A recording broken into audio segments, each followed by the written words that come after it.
ভারতের পশ্চিমবঙ্গের শিলিগুড়িতে হোটেলে অবস্থানে বাংলাদেশি নাগরিকদের উপর দেওয়া নিষেধাজ্ঞা প্রত্যাহার করে নিয়েছেন সেখানকার হোটেল মালিকরা। সোমবার greater Siliguri hoteliers welfare association GSHWA এক বিজ্ঞপ্তিতে ওই নিষেধাজ্ঞা প্রত্যাহারের ঘোষণা দেয়।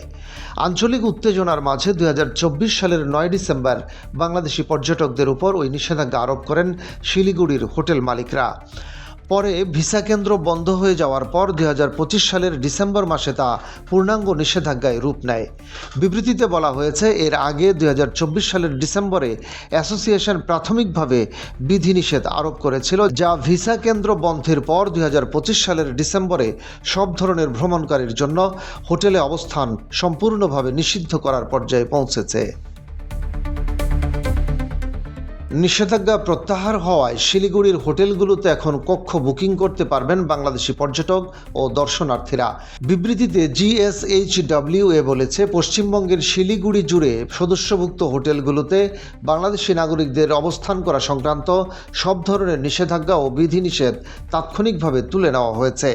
গত 17 ফেব্রুয়ারি বাংলাদেশে গণতান্ত্রিকভাবে নির্বাচিত সরকার গঠনের পর এই সিদ্ধান্ত নেওয়া হয়েছে বলে জানিয়েছে সংস্থাটি।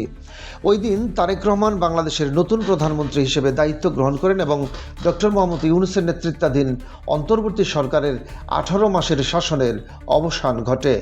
বিবৃতিতে বলা হয়, বর্তমান পরিস্থিতি পুনর্মূল্যায়নের পর greater Siliguri hoteliers welfare association সদস্য হোটেল মালিকদের মাঝে আনুষ্ঠানিকভাবে ভোটাভুটির আয়োজন করে।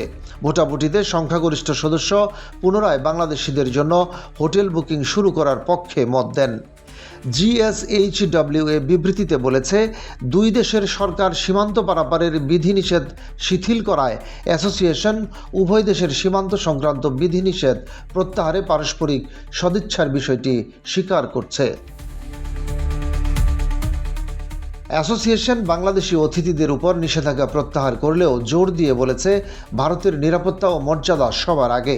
ভবিষ্যতে কোনো অসম্মানজনক কিংবা উস্কানিমূলক ঘটনার পুনরাবৃত্তি হলে কঠোর ব্যবস্থা নিতে তারা দ্বিধা করবে না বলেও সতর্ক করেছে। বিবৃতিতে বলা হয়, আমরা নিষেধাজ্ঞা প্রত্যাহার করলেও অ্যাসোসিয়েশন দৃঢ়ভাবে নিজের অবস্থান পুনর্ব্যক্ত করছে যে দেশই সবার আগে। ভবিষ্যতে আমাদের দেশের প্রতি কোনো অসম্মান বা উস্কানিমূলক বক্তব্যের ঘটনা ঘটলে আমরা আবারও কঠোর পদক্ষেপ নিতে দ্বিধা করব না।